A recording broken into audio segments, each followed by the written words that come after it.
नहीं दे दिखाने का नहीं बता ना तो नहीं सीधा कैसे कैसे पढ़ाते हैं हिंदी वहां से देख लो क्या मतलब है नहीं है ना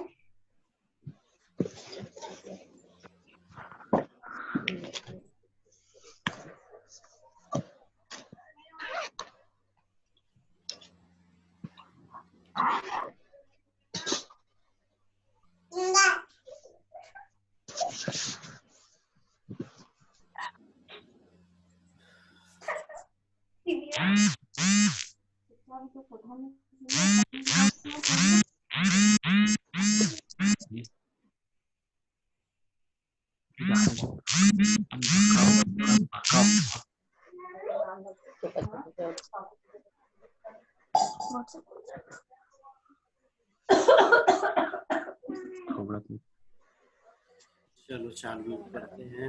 गुड मॉर्निंग।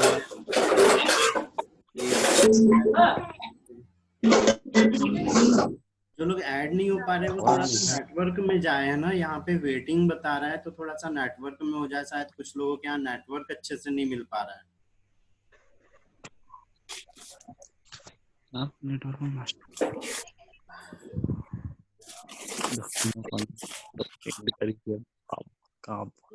त्रिवेणी हो गई, साक्षी हो गई, ऋषिका हो गई। ठीक है ठीक है ठीक है, आज काफी बच्चे हैं। ये बरखा हो गया, मोनिका उइके और रेडमी के वाले कौन है? ये नेटवर्क में नहीं है। चलो ठीक है, हम लोग ज्यादा वेट नहीं करते हैं।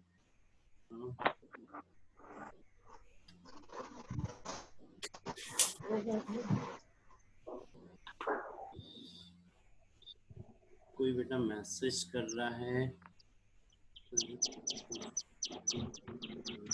हाँ बेटा सेंड करने का बोला था, ये प्राची बोल रही है, लेकिन मेरे को व्हाट्सएप पे किसी ने मैसेज नहीं किया तो फिर मैं कहाँ से करूँ? यहाँ पर मैसेज सेंड नहीं होता है।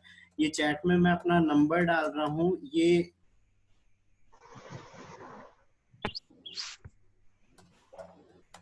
चैट में मैंने अपना नंबर डाल दिया बेटा, प्राची और मानसी। तो इस पर आप लोग व्हाट्सअप कर दीजिए कि उधर से नोट सेंड करो, तो मैं स्लाइडें सेंड कर दूंगा, है ना। और ये स्लाइड में भी नीचे के साइड मेरा नंबर दिख रहा है, उस पर आप लोग मैसेज करिए तो मैं आपको कर दूंगा, है ना।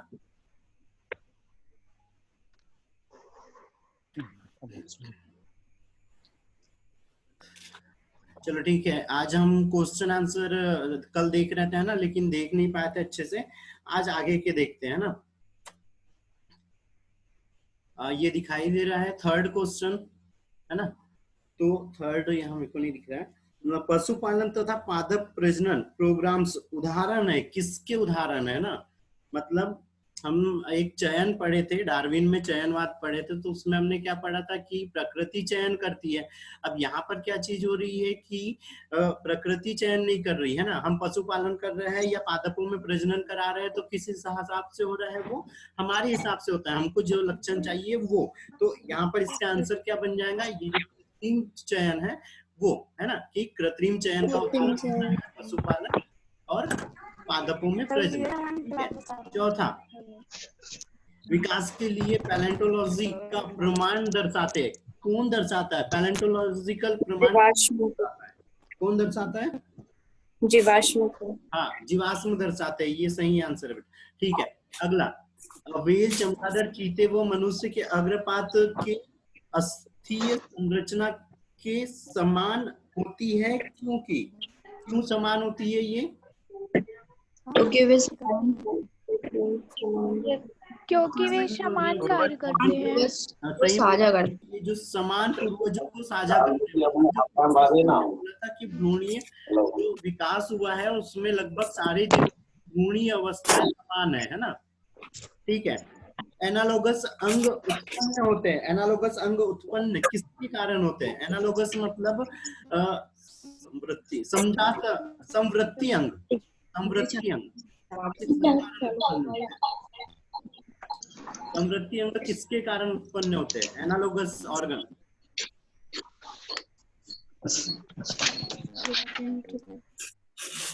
बताएगा कोई,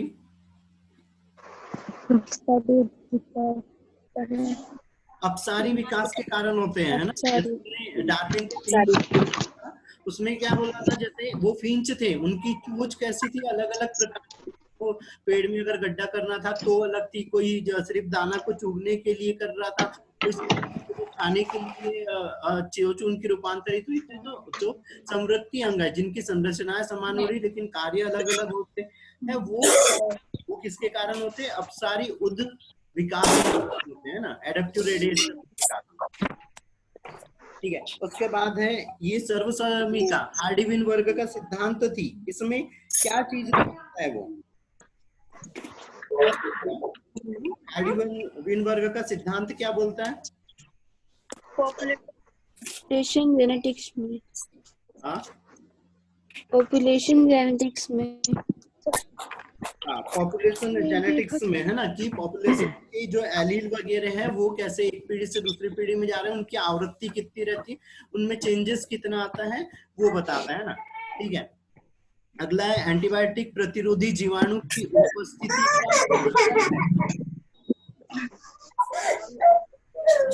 इसका आंसर है समष्टि में पूर्ववर्ती विविधताओं का, है ना, कि जैसे हम वो मच्छर के लिए बताया था कि अगर हम एक जैसे अगर डीडीटी अगर यूज कर रहे थे तो कुछ टाइम बाद मच्छरों में उसके प्रति प्रतिरोधक हो गई थी ना, और वो डीडीटी से नहीं मर रहे थे। जैसे अगर हम घर में भी अगर ये गुड नाइट वगैरह एक जैसी कॉइल अगर यूज करते हैं तो वो कुछ टाइम बाद उसके प्रति अनुकूलित हो जाते हैं और मरते नहीं है ना।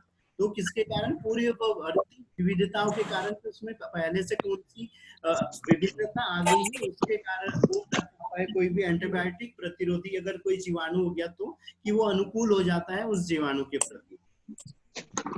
ठीक है। अगला है जीवन का उद्विकास दर्शाता है कि जीवन रूपों में गति करने की प्रवृत्ति होती है, जल से थल में,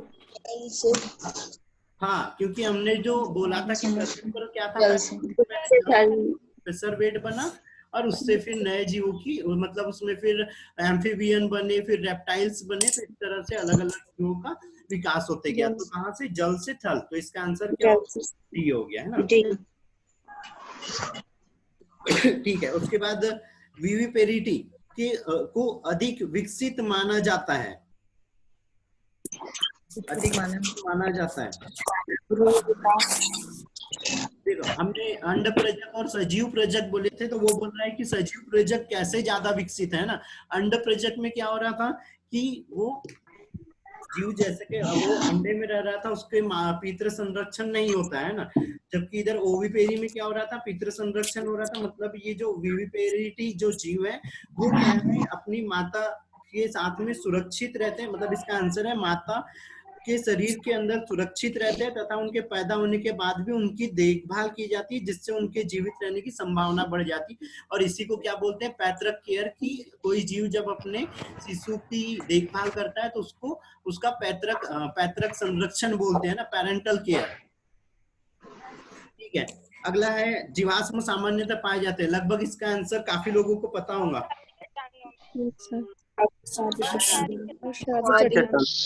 हाँ, अवसादी चट्टानों में ना, काफी बार पूछा है ये। ठीक है, अगला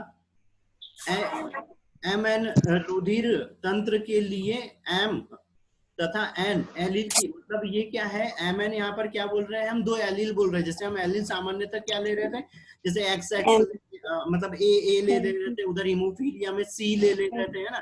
कलर ब्लाइंडनेस सी ले रहे थे, हीमोफीलिया में ले रहे थे। वैसे यहाँ पे दो एलील है, उनकी आवृत्ति, तो इसकी आवृत्ति निकालने के लिए वो जो सर्वसमीकरण हमने a square b square plus 2ab = 1 वाला है, उससे जब सॉल्व करो तो फिर यहाँ पर इनकी आवृत्ति आ जाएंगी 42।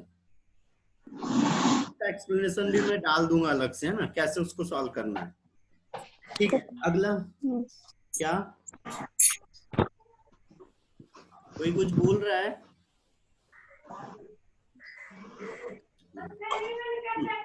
ठीक है, अगला, निम्न में से किस प्रकार का चयन मौत बिस्टन बेटुलेरिया में होने वाला औद्योगिक अतिकृष्णता की व्याख्या करता है? बिस्टन बेटुलेरिया है ना, ये जस्ट हमने कल एक स्लाइड देखी थी जिसमें तितली थी और एक डार्क थी और एक हल्की थी, है ना। तो पहले कैसा था उसका कलर, मैलेनिन के कारण उसमें हल्का था। फिर जब उसमें वहां पे इंडस्ट्री में पॉल्यूशन वगैरह ज्यादा बढ़ने लगा, प्रदूषण बढ़ने लगा, तो उसके जीनों में क्या हो गया, म्यूटेशन हो गया, जिसके कारण उसका डार्क कलर हो गया। तो वो किस तरह का मतलब किस तरह का यहाँ पे विकास, क्या बोल रहे हैं वो, किस तरह का चयन प्रदर्शित करता है, किस तरह का चयन होता है। स्थिर है, स्थिर नहीं है क्योंकि कलर चेंज हो गया। विनाशकारी है, वो मरा क्या, नहीं मरा, है ना। कृत्रिम, हमने अपनी इच्छा से उसको चयन नहीं किया, तो कृत्रिम भी नहीं है। तो क्या है, दिशात्मक है। दिशात्मक। हाँ, दिशात्मक है। ठीक है, ये ऊपर में दिख रही है यहाँ से ये पूरी स्लाइड क्वेश्चन दिख रही है। ये 14 क्वेश्चन दिख रहा है? हाँ मेरे को नहीं दिख रहा है। मानव के मूल उत्पत्ति का सर्वाधिक अपनाया जाने वाला क्रम कौन सा है? क्रम याद रखना है सारे लोगों को। बताओ कौन सा है? मैं आंसर नहीं करूंगा पहले।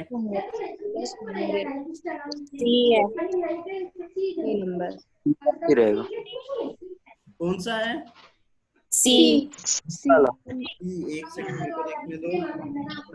हाँ ठीक है, रामापैथिकस, फिर ऑस्ट्रेलियोपैथिकस, उसके बाद होमो इरेक्टस और लास्ट में आ जाता है होमो सेपियंस, है ना। सीक्वेंस बेटा अच्छे से याद रखना। दूसरी चीज ये भी याद रखना है, यहाँ इस वाले चैप्टर का नहीं है, वो है कौन से, 3rd चैप्टर का, मानव में प्रजनन।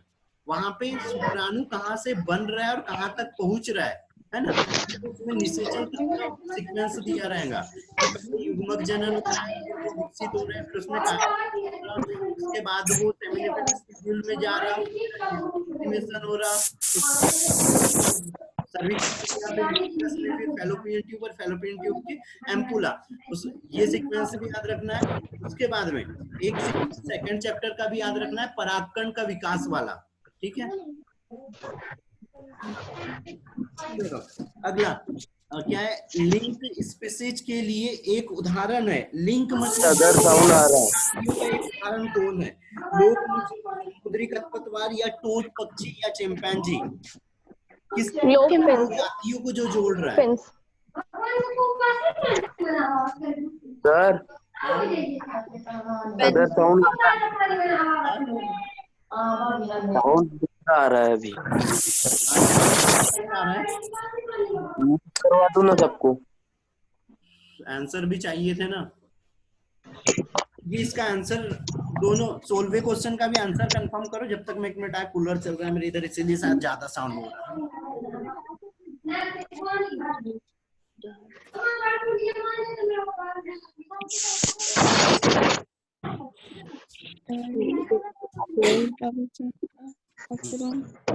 ठीक है, क्या है इसमें दो जातियों को जोड़ने वाले? चिंपैंजी है ना, वो किसको जोड़ रहा है? उधर होमो इरेक्टस को जोड़ रहा है और साथ में होमो सेपियंस को जोड़ रहा है ना। सबको म्यूट करवा दीजिए। ठीक है बेटा, फिर मेरे को आंसर कैसे मिलेंगे? चलो ठीक है, मैं ही आंसर देते जाऊंगा। कर दिया।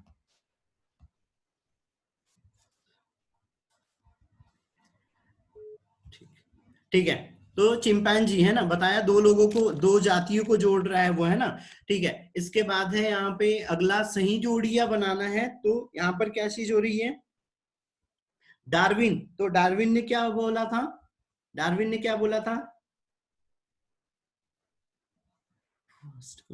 प्राकृतिक चयनवाद दिया था, है ना। उसके बाद ओपेरॉन, ओपेरॉन ने क्या दिया था? बायोजिनेसिस, है ना, कि जर्मिनल या क्या बोलना चाहिए, जीवों की जो उत्पत्ति हुई है वो पहले से कोई जीवित चीजें थी, वो बताई थी उनने ओरिजिन ऑफ लाइफ में, है ना।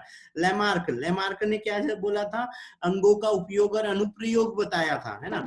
वो क्या, वॉगनर ने क्या चीज बताई थी? Continental drift theory. Continental drift theory क्या थी?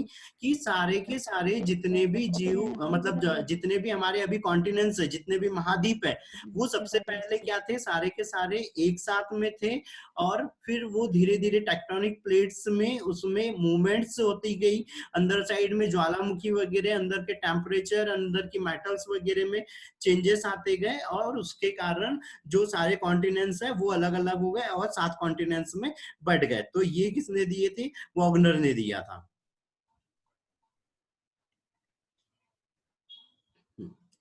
ठीक है, नेक्स्ट पे चलते हैं।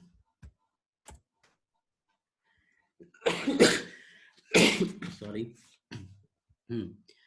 ठीक है, यहाँ क्या 1953 में एसएल मिलर ने प्रयोगशाला में प्राचीन पृथ्वी की स्थिति को बनाया और पूर्ववर्ती अजीवित कार्बनिक अणुओं से जीवन के प्रथम रूप की उत्पत्ति के लिए प्रायोगिक प्रमाण दिए। प्राचीन पृथ्वी की स्थिति को बनाने में शामिल था। तो पुरानी जो पृथ्वी थी उसका टेम्परेचर कैसा था? अगर कोई अनम्यूट हो तो बताओ। उच्च ताप। उच्च ताप था, और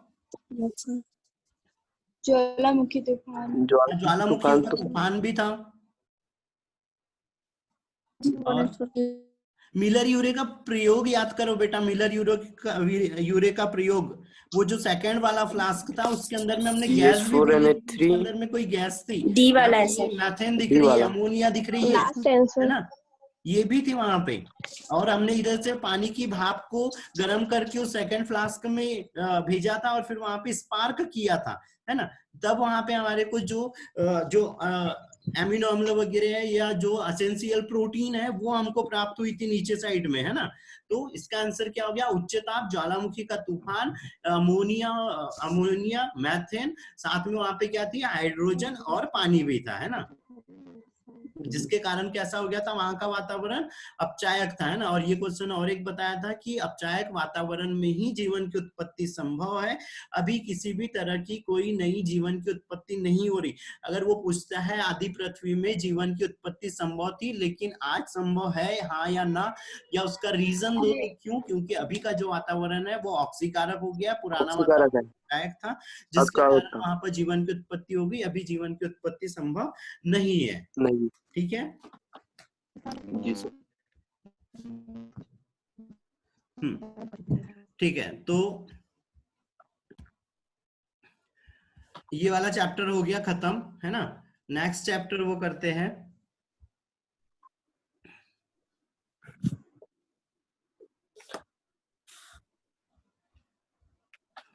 अच्छा, यहां तक किसी को कोई डाउट है तो बोलो बेटा। नहीं है सर। नहीं है? हम्म। अच्छा ठीक है, ठीक है। एक और चीज बता रहा था, फिर से शायद कल से आज कुछ ज्यादा लोग हैं इसीलिए, है ना। जो नीट की डेट है ना, वो 26 जुलाई डिसाइड कर दी गई है ना। तो 26 जुलाई से नीट के एग्जाम उस दिन हो सकते हैं, है ना। तो उसके लिए तैयारी कर लो। साथ में जो बच्चे 12th में हैं, 12th के एग्जाम भी जल्दी ही होंगे। मेन के नहीं होना है, जैसे वोकेशनल वालों के नहीं होना है। बाकी जो अदर सब्जेक्ट बचे हुए, कोई सीबीएसई वगैरह वाले हैं, तो उनके वो वाले एग्जाम नहीं होना है ना। ठीक है। दूसरी और एक चीज बता रहा हूँ कि हमारा जो कनक एजुकेशन इंस्टीट्यूट है, इसके द्वारा जुलाई से अगर सारे एजुकेशन अगर इंस्टीट्यूट ओपन होते हैं या एजुकेशन सेक्टर ओपन होता है, तो 1 जुलाई से नीट क्लासेस चालू होंगी। लेकिन वो क्लासेस रहेंगी 2021 के लिए। ठीक है, 2021 के लिए वो क्लासेस रहेंगे कि 2021 वाली नीट कोई दे रहा है या जीएनके कोई दे रहा है, तो इसमें खासकर वो लोग यहाँ पे ज्वाइन कर सकते हैं, है ना। मोबाइल नंबर दिया हुआ है, और इस बारे में अगर उनको और ज्यादा जानकारियां चाहिए तो वो मोबाइल नंबर पे, जो मोबाइल नंबर है मेरा, उस पे पूछ ले, है ना, या मैसेज कर दे। सर हमारे जीएनएसटी पीएनएसटी के एग्जाम्स ये जुलाई में ही होने हैं। ये इस बार वाले हाँ सर। नहीं, अभी तो उसके फॉर्म ही नहीं निकले हैं बेटा। अगर ये जून में अगर उसके फॉर्म निकल जाते हैं तो हो सकते हैं, नहीं तो फिर वो थोड़े से डिले होंगे। लेकिन उसमें और एक चीज चल रही है, अगर जीएनएसटी नीट के साथ अगर मर्ज कर देते हैं, तो फिर जो नीट के जिन लोगों ने भरे, वही लोग नर्सिंग में भी हो पाएंगे, बाकी नहीं हो पाएंगे। ओके सर, बट हमने तो नीट के फॉर्म फिल नहीं किए, फिर हम एग्जाम नहीं दे पाएंगे क्या? नहीं, फिर नहीं दे पाओगे बेटा। अगर किस्मत खराब रही और जीएनएसटी पीएनएसटी के फॉर्म नहीं निकल पाए, तो फिर नहीं दे पाओगे। अगर निकल जाते, अभी ऐसा कंफर्म नहीं है, क्योंकि ये कोरोना के कारण अभी कुछ भी चीजें डिसाइड नहीं है ना। तो अभी कुछ भी हो सकता है ना। तो अभी जैसे जून में निकलते हैं, जून के फर्स्ट वीक में उसके फॉर्म निकलते हैं, तो अभी तो हम वेट कर सकते हैं। अभी तो ये अपना मई चल रहा है, अगर निकल जाते हैं तो अच्छी बात है ना। और जो मुल्ताई या बैतूल डिस्ट्रिक्ट वाले बच्चे हैं, वो लोग अगर 1 जुलाई से क्लासेस ज्वाइन करते हैं, तो वो इन्फॉर्म करे या कॉल करके बाकी की जानकारी ले सकते हैं। और वो रहेंगी 2021 की नीट और जीएनएसटी के लिए। ठीक है, इस वाली के लिए नहीं। और इस वाली के लिए भी अगर कोई आते हैं, जैसे ये 26 जुलाई डिसाइड हुई है, तो ठीक है, 26 दिन में उनका रिवीजन वगैरह सारी चीजें करा दूंगा। लेकिन वो इंस्टीट्यूट आना पड़ेगा, और ऑनलाइन क्लासेस में टाइम हम डिसाइड करेंगे तभी चलेंगे। ठीक है, अच्छा ठीक है। आगे बढ़ते हैं हम। यहाँ पे स्क्रीन पे तुम लोगों को क्या दिख रहा है? ये कनक वाला लोगो वाला दिख रहा है या कुछ नहीं दिख रहा है? दिख रहा है, हाँ चलो ठीक है। ठीक है, आज का चैप्टर 8th चैप्टर है, ये भी 12th का ही चैप्टर है, ह्यूमन हेल्थ एंड डिसीज, है ना, मानव स्वास्थ्य और बीमारियां, है ना। यहाँ पे कोई हेल्थ की डेफिनेशन बताएंगे मेरे को? हेल्थ की डेफिनेशन बताओ, स्वास्थ्य क्या होता है? जो मेंटली, फिजिकली, सोशली हेल्दी हो, फिट हो, उसे हेल्थ बोलेंगे, उसका डेफिनेशन। आपका नाम बताओगे बेटा? प्राची शुक्ला। आप हमारे ओकेशनल में से तो नहीं हो, या 12th के स्टूडेंट हो? नहीं सर, मैं प्रिपरेशन कर रही हूँ जीएनएसटी पीएनएसटी की। अच्छा हाँ ठीक है। नहीं, इसमें आज कुछ हमारे टीचर लोग भी जुड़े हुए हैं, या हमारे नर्सिंग के भी लोग जुड़े हुए हैं, इसीलिए। ठीक है,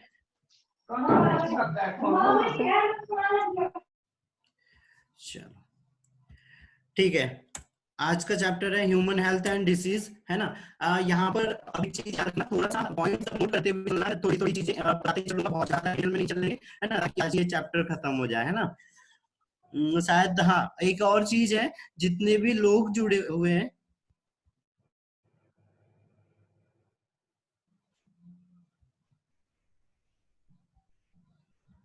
आवाज नहीं आ रही है क्या? आवाज आ रही है मेरी? आ रही है मोहित, आवाज आ रही है मेरी? Yes sir.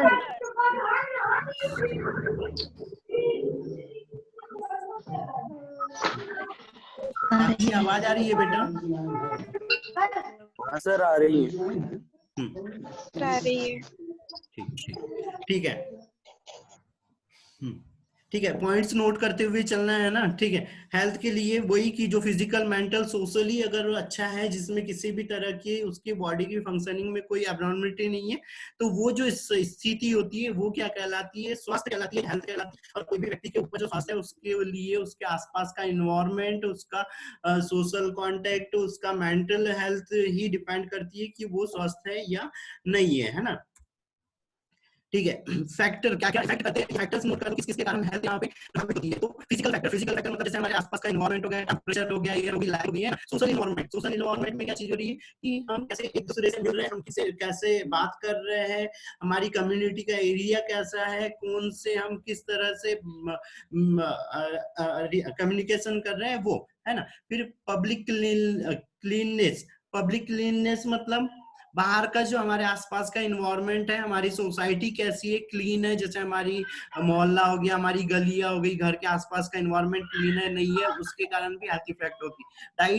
डाइट में पता ही है सब लोगों को, अगर अच्छा भोजन खाएंगे तो अच्छे रहना। इकोनॉमिक कंडीशन कैसे, कोई थोड़ा सा कुछ बोल पाएंगे इस बारे में?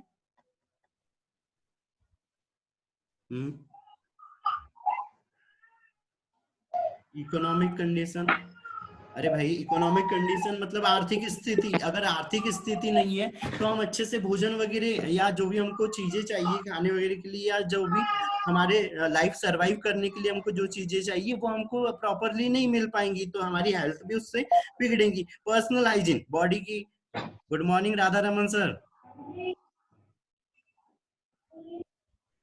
Good morning sir. ठीक है सर, आगे बढ़ते हैं, अभी फिर बात करेंगे। ओके। ठीक है, पर्सनल हाइजीन में क्या हो रहा था, बॉडी की और साथ ही साथ में हमारी बॉडी के साथ साथ हमारा जो होम है उसमें भी हमको हाइजीन मेंटेन करके रखना है, साफ सफाई रखना है ना। रेगुलर एक्सरसाइज क्यों जरूरी है हेल्थ के लिए? कि हमारी बॉडी के सारी मसल्स वगैरह, सर्कुलेशन, नर्वस सिस्टम वगैरह अच्छे से रहे, सारे सेंसरी ऑर्गन अच्छे से काम करे, उसके लिए हमको एक्सरसाइज करना है, तो हमारी हेल्थ अच्छी रहेगी, है ना। रिलैक्सेशन के में क्या है कि हमको कम से कम 5 से 6 घंटे तक की नींद रहेगी तो हमारी बॉडी अच्छे से रहेगी। योगा वही एक्सरसाइज जैसे आ गया। हेल्थी हैबिट मतलब जो हमारा डाइट प्लान है, जो डेली का प्लान है, वो हमारा अगर सही रहता है तो हमारी हेल्थ अच्छी रहेगी। अदर फैक्टर में आता है कि इंडस्ट्रिया वगैरह हो गई, हमारा ऑक्यूपेशन क्या है, हम काम क्या कर रहे हैं, हम ट्रेवल वगैरह कैसे कर रहे हैं, ये चीजें भी हमारी हेल्थ के ऊपर इफेक्ट करती है। ठीक है, अब यहाँ पर बात करते हैं टाइप ऑफ डिसीज की, कि डिसीज में कैसे। तो डिसीज क्या चीज है?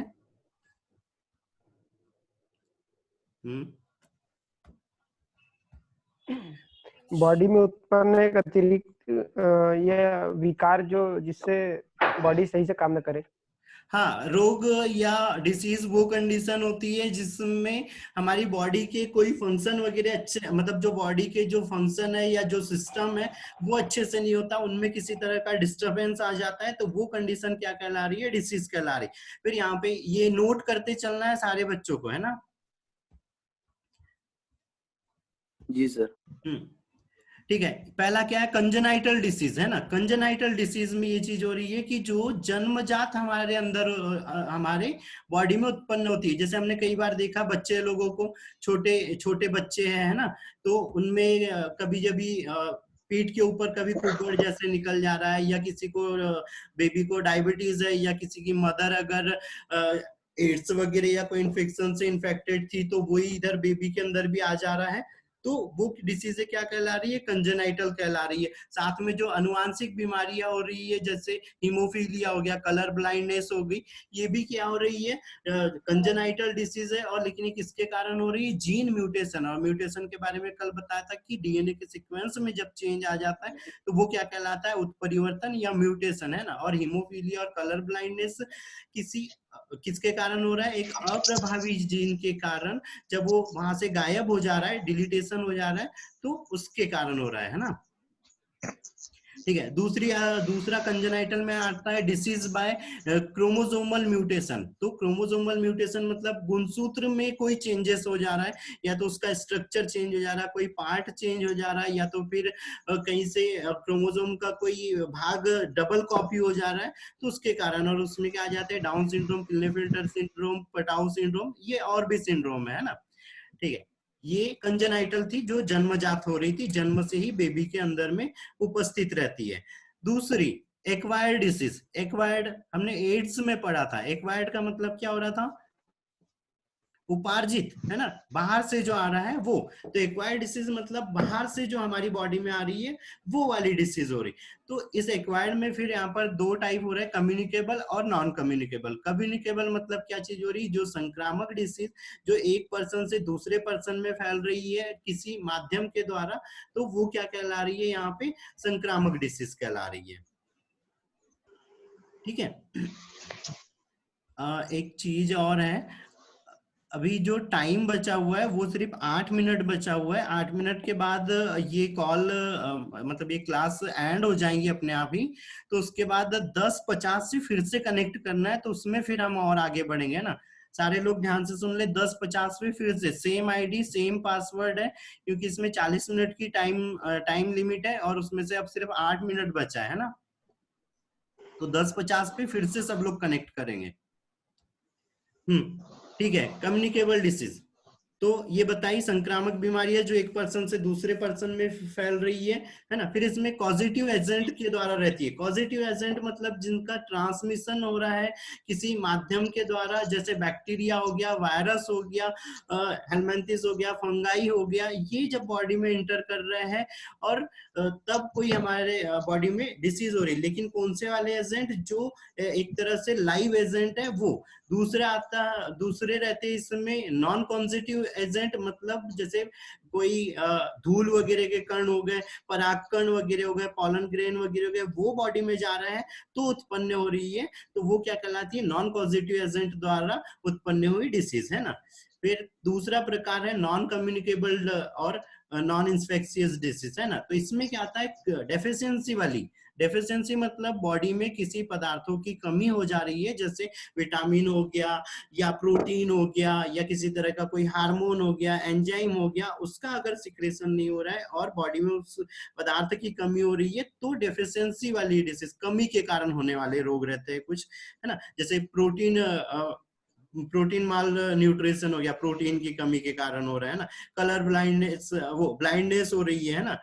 फिर डीजनरेटिव डिसीज में क्या आ जाती है, जैसे ऑटो इम्यून डिसीज आ जाती है कि बॉडी के स्ट्रक्चर के कारण ही, या बॉडी का कोई स्ट्रक्चर अच्छे से नहीं बन रहा है, या इम्यून सिस्टम की कोई गड़बड़ी के कारण बॉडी के कोई टिश्यूज वगैरह नष्ट हो रहे हैं। तो फिर कैंसरस डिसीज, तो कैंसरस डिसीज या ऑन्कोजन्स एक वर्ड आएगा यहाँ पे।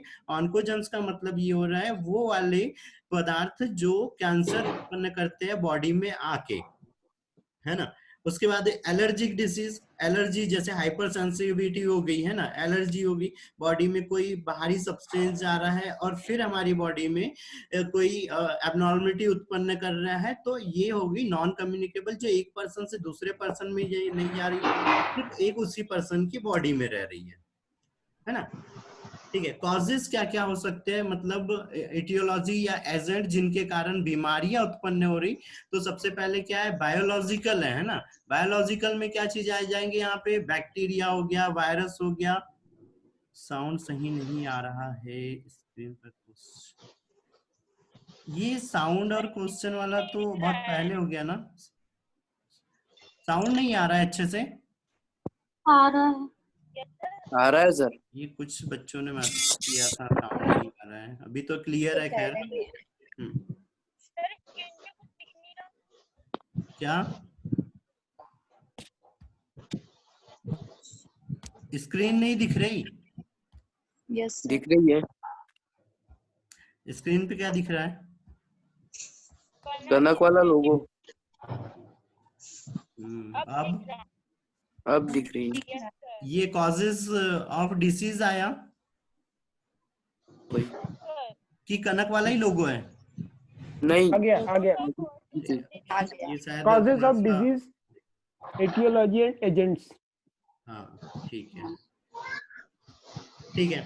तो बायोलॉजिकल में सारे बैक्टीरिया, वायरस, फंगाई, जो भी प्लेटिहेल्मिन्थेस हो गए, प्रोटोजोआ हो गया, है ना, अमीबा की कैटेगरी के जितने भी वो यूनिसेल्युलर ऑर्गन हो गए, उनके कारण भी क्या हो रहा है, रोग उत्पन्न हो रहे हैं। केमिकल जैसे खासकर लेड हो गया, है ना, इस आर्सेनिक हो गया, जैसे इंडस्ट्रियल एरिया में कोई दूसरे इसी तरह के लेड जैसे कोई सब्सटेंस जो बॉडी में जा रहा है, तो भी वो यहाँ पे रोग या कोई डिसीज उत्पन्न कर रहे हैं। न्यूट्रिटिव डिसीज या न्यूट्रिटिव एजेंट, मतलब जैसे प्रोटीन अभी बताया था, न्यूट्रिएंट वाले या पोषक पदार्थों की कमी और अधिकता के कारण भी बीमारियां हो रही।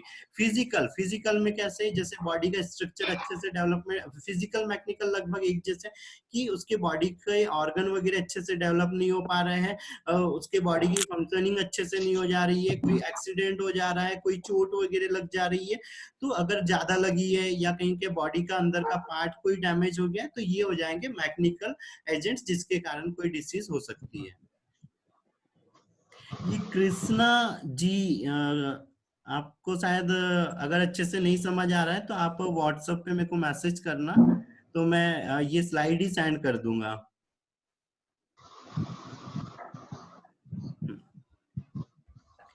ठीक है, अगला, कैसे ट्रांसमिशन हो रहा है डिसीज का, है ना, कैसे एक पर्सन से दूसरे पर्सन में जा रही। तो यहाँ पे दो तरह का रहता है, एक डायरेक्ट है, दूसरा इनडायरेक्ट है ना। डायरेक्ट मतलब सीधे जो पर्सन के मतलब एक इन्फेक्टेड पर्सन से दूसरे इन्फेक्टेड पर्सन में चले जा रही है ना, जैसे डायरेक्ट कांटेक्ट हो गया, है ना। तो डायरेक्ट कांटेक्ट में क्या चीज हुई कि, एक सेकेंड, डायरेक्ट कांटेक्ट है ना। डायरेक्ट कांटेक्ट में क्या हो रहा है कि हम हाथ मिला रहे हैं, हग कर रहे हैं, किस कर रहे हैं, तो उसके कारण अगर वो पर्सन इन्फेक्टेड है तो दूसरे पर्सन में जा सकता है। ड्रॉपलेट इन्फेक्शन जैसे हम खांस रहे हैं, छींक रहे हैं, उसके कारण हमारी बॉडी से जो फ्लूइड या जो ड्रॉप्स निकल रही है, वो जब दूसरे पर्सन में जा रही है तो वो सामने वाला पर्सन इन्फेक्टेड हो सकता है ना। कांटेक्ट विथ सॉइल, है ना, मिट्टी जैसे हम मिट्टी के संपर्क में आ रहे, जैसे टीटनेस हो गया, या टीटनेस जैसे हम क्या बोलना चाहिए, मिट्टी के कांटेक्ट में आ रहे, वो कील वगैरह मिट्टी में पड़ी हुई, फिर उस पे जंक लग गया, फिर वो लग गई हमको, हम मिट्टी में से कोई फूड मटेरियल जैसे आलू वगैरह हो गए निकाल के खा रहे हैं, तो उसके कारण। एनिमल बाइट, है ना, एनिमल बाइट में क्या चीज हुई कि कोई एनिमल है वो हमको काट दे रहा है, जैसे रेबीज होता है कुत्ते के काटने से, है ना। तो इस तरह से। फिर ये ट्रांसप्लेसेंटल ट्रांसमिशन, ट्रांसप्लेसेंटल मतलब ये चीज हो रही जब बेबी की ग्रोथ हो रही है और वो मदर के अंदर में है, और मदर से उसकी बॉडी की जब डेवलप हो रही है तभी कोई इन्फेक्शन या कोई डिसीज वाली कंडीशन आ गई, तो वो भी ट्रांसप्लेसेंटल ट्रांसमिशन कहलाएंगे। ठीक है, उसके बाद है इनडायरेक्ट। तो इनडायरेक्ट में क्या है, किसी वाहक द्वारा होने वाले, तो वाहक या वेक्टर बर्न डिसीज, है ना। तो वाहक द्वारा होने वाले में क्या चीज हो रही है कि कोई माध्यम चाहिए, जैसे मच्छी, वो हो गया, मच्छी बोल रहा है, मक्खी हो गई, मच्छर हो गया, है ना, दूसरे कोई कीट वगैरह हो गए, तो उसके द्वारा, है ना। व्हीकल बर्न, जैसे हमने मच्छर देखा, कभी जब कुछ ऐसे इंसेक्ट हो गए, वो क्या है, अगर उसके अंदर में कोई डिसीज वाला कारक या कोई माइक्रो ऑर्गेनिज्म, तो उसके अंदर में वो बीमारी नहीं होती है, उसको किसी तरह की कोई एब्नॉर्मलिटी नहीं होती, लेकिन वो उसको ट्रांसफर कर देता है पर्सन में, है ना। एयर बर्न हो गया, हवा के द्वारा जो फैल रहा है। वाटर बर्न हो गया, वाटर के कारण जो जा रहा है। फूड बर्न हो गया, खाने के मटेरियल के द्वारा जो जा रहा है ना। फिर अनक्लीन हैंड, अच्छे से हाथ वगैरह साफ नहीं है, तो एसटीडी, सेक्सुअली ट्रांसमिटेड यौन संबंध वगैरह के कारण जो फैल रही है वो डिसीज। ठीक है, इसके बाद का अगली वाली क्लास में, क्योंकि टाइम खत्म हो गया, लास्ट 30 सेकेंड भर बचा है ना, तो 10:50 पे नई क्लास। ठीक है, 10:50 पे इसी के आगे का बढ़ेंगे, है ना। जी sir. Yes sir. Yes sir.